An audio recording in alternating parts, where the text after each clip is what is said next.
For the number 3, we are given the function f of x is equal to negative x squared plus x minus 6 at a is equal to 5.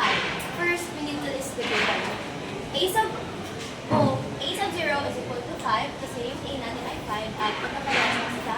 And f of a is also the same with f of x, which is negative x squared plus x minus 6.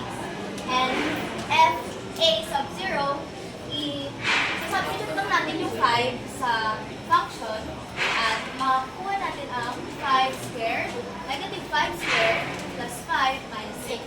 5 squared ay 25 times negative 1 is negative 25 plus 5 is negative 20 minus 6 is negative 26. Now, we're going to use the formula f prime of a sub 0 is equal to the limit of f of a minus f of a sub 0 all over a minus a sub 0 as a approaches a sub 0.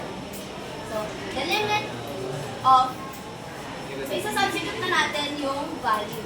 So, makukuha natin yung negative a squared plus a minus 6 plus 26 all over a minus 5 as a approaches to 5. Tapos, i-add lang natin yung negative 6 sa 26 at magiging positive 20 na siya. So, negative a squared plus a plus 20 all over a minus 5 as a approaches to 5.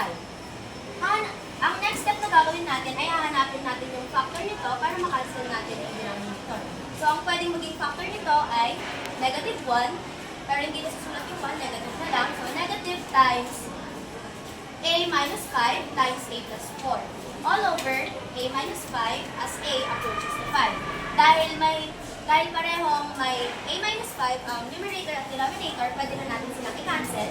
At ang may iwan na lang ay ang limit of negative a plus 4 as a approaches to 5.